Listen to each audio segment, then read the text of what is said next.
So we've got this whole situation going on at the ports, and this thing is really affecting our country and our economy when our economy is already in really bad shape, guys. I mean, listen, all they're doing is they're propping things up. Making them look like they're better than what they really are. It's just a fact. The reality is that at this point, we are definitely in a recession now as well. That's another situation. We've got this whole issue with the ports being closed down on the eastern seaboard area there, as well on the Gulf Coast, affecting approximately 45% of all of the container shipping coming into the United States. And they're talking about this, and who knows how long this situation may last for. But one day of being on that strike puts everything behind anywhere from 5 to 7 days, and it's costing our economy upwards of $5 billion with a B dollars a day. So I was just in the store this morning. My wife and church secretary were in yesterday. Another one of the guys from the church was in at another store today and saying, "Oh my goodness gracious, look what's going on in the store," you know? And so I don't know if you've seen any of that, but what are your thoughts right now on the economic condition of our country and now adding this whole port strike into it? Well, we need to remember that there's some fundamentals here. One, again, and when it comes back to, this isn't all about politics, but when we're looking at laws that are passed in our country, which that's part of the political system, we can't deny it. You have one side that wants to put America first and wants to recognize that we are a sovereign country, that it's not wrong. Every country should look out for their own interests. There's nothing wrong with that. Every government official should say, I represent my constituents. I want to see them get ahead. I want to see them have prosperity. I want to see them being blessed and having security. So that's one side. The other side is taking orders, so to speak, from a globalist idea, a globalist mentality, which in reality, we know this, that Revelation 13 is very clearly that a coming global order is on its way. We're seeing the things set up. We've seen it in motion. We've seen people working behind the scenes, for decades on this.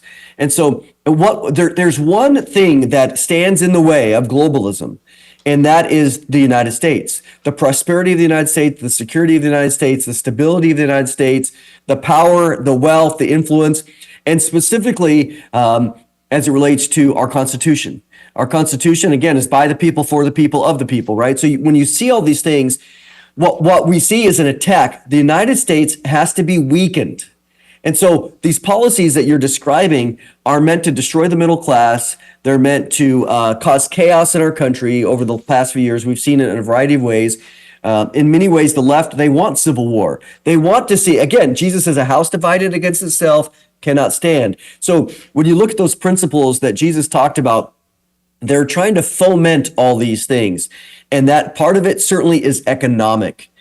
These weaknesses that happen, as we've seen, inflation over the past few years is the highest it's been in a long time. And so what do you see? Interest rates, mortgage rates, all these options.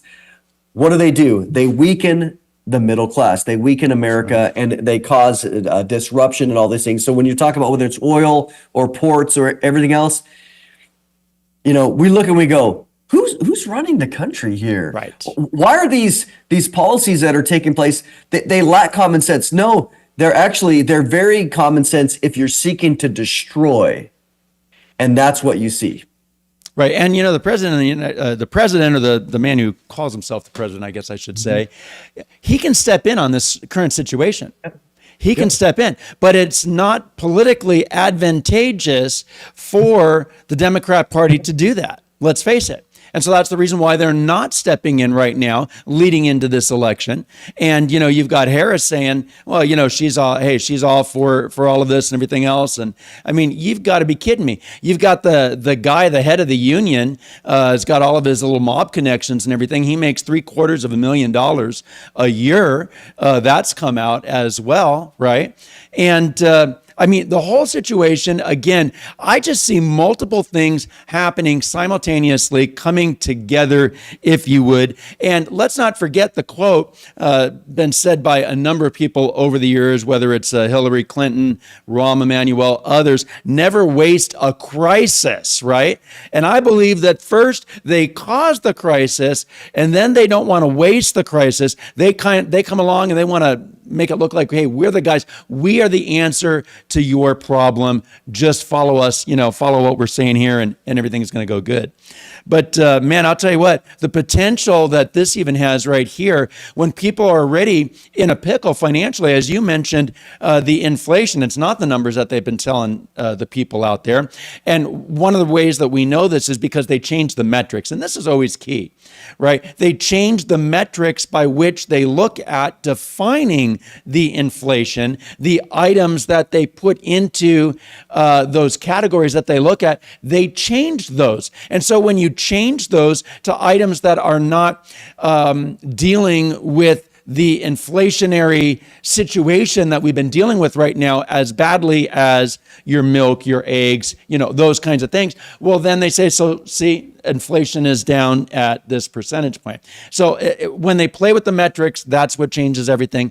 And that's what they've done. But when we've got this situation, look, we all know it's about supply and demand. Less supply, you still got a demand. What's that going to do? That's going to cause things to move up even more, and unfortunately, I believe, cause an even greater issue on the American public.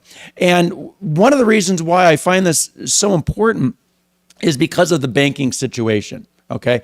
Look, we've had just over the past couple of years, the first, second, and third largest bank failures, not just in the past decade, not just in recent times, in history here in the United States. Okay, this goes, they were larger than what took place during the Great Depression. All right.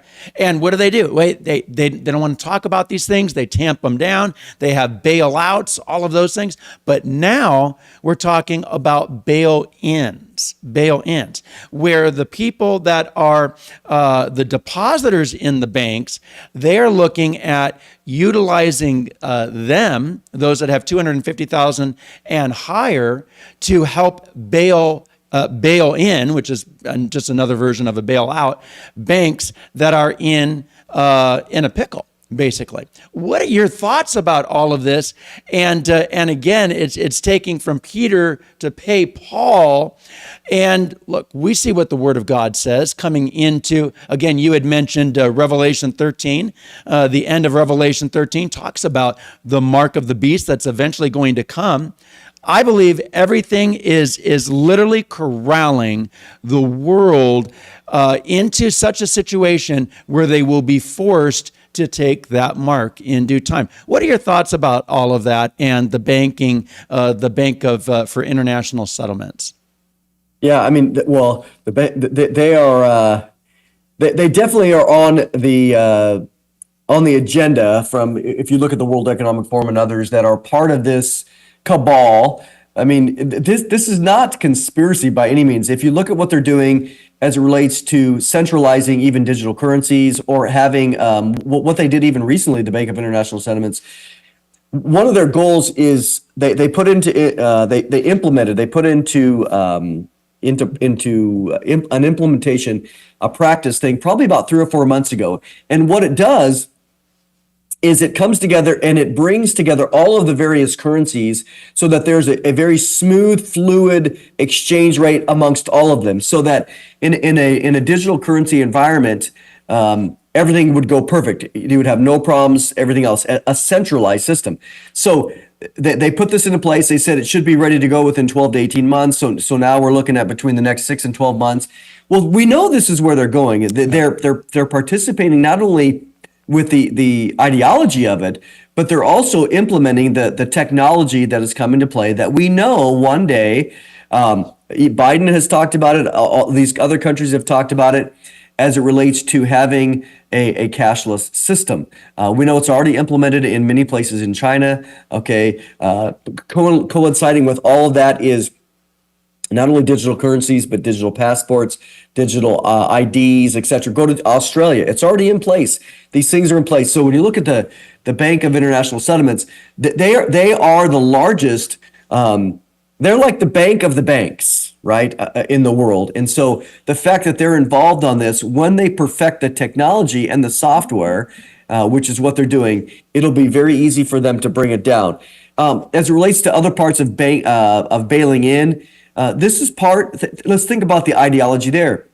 Well, this is part of equality. When you look at socialism, socialism says, hey, no one should stand out. There should be no elite except for them. They want everybody else to be at the bottom layer so that they can serve this oligarch class, this elite class. I mean, this is the goal. This is the goal of Marxism and socialism. So when I see stuff like this, where they're going to come and steal from Peter to pay Paul and have it be legal, no surprise. Right. Yeah, exactly. No surprise at all. And wow, I mean, what we're seeing in just the banking sector of everything, it really is very, very concerning. And the whole thing with those BRICS nations continuing to come together, that's growing as well. And, and then, of course, the United Nations just adopted that pact for the future. And one of the things that's very interesting in that whole pact for the future, world leaders adapted that pact for the future that includes a global digital. You mentioned digital, and it got me thinking about this whole thing, that includes a global digital compact. Again, everything on a global scale and digitizing everything. And that's exactly what they want to do with money as well. Now, let's understand, they do this with money right now. It doesn't mean the mark of the beast. You can't have the mark of the beast without the beast, all right? But what it is it's moving in the direction so that everything is being set up and prepared so that it can be implemented at that time. What are your thoughts on what the UN did there with the Pact of the Future? There's many elements to that, as well as that global digital compact. You know, it's very similar. It's every fall they have this in September. They have this same when they get together for the sustainable developmental goals. So it ultimately goes back to Agenda 2030. So they're coming together in a way that is much more proactive. Before you go back to 2015, the Paris Accords. They're talking about this agenda for 2030. And we saw it last year at the end of 22, where they're like, hey, and into 23, hey, there's 7 more years left before 2030. We got to get this going. But now what they're doing is they're recognizing that they have momentum. They have a great level of momentum that they've gained really since 2020. They saw it with COVID. And so you're seeing an integration with these various organizations, the World Health Organization, the International Monetary Fund, et cetera, et cetera. So WF, as they come together now, what you're seeing is we are not going to let the momentum fail. So what you're seeing too is that they are gaining much more steam and I would say response from some of the third world countries. That's why together, when you have these, when the UN comes together in certain votes, when you have 185 nations, the 185 nations are relatively easy to get on board to have a majority vote on something. But we know that those votes that happen are non-binding. The most powerful council is the UN Security Council, which you have the main nations plus you have some others that are rotating, temporary, and they kind of go on and on. But even there, the UN Security Council, they're all out for themselves. So whether it's China signing with Russia, et cetera, whenever something needs to happen, as we know, according to the rules, if anybody vetoes anything, then it doesn't pass. So that being the case, what the UN is now doing is they're doing these conferences and they're doing these reminders that everybody else is getting on board, so that at the end of the day, when it comes to that point in the future, which it could be not too far away, if America could be removed, it just will be a smooth It's like it's like being on a cork, so to speak. You're heading downhill, Right. and the one thing that's in the way is America. And if you were just to move that gravity, they'd have so much momentum at that time that everything will go full steam.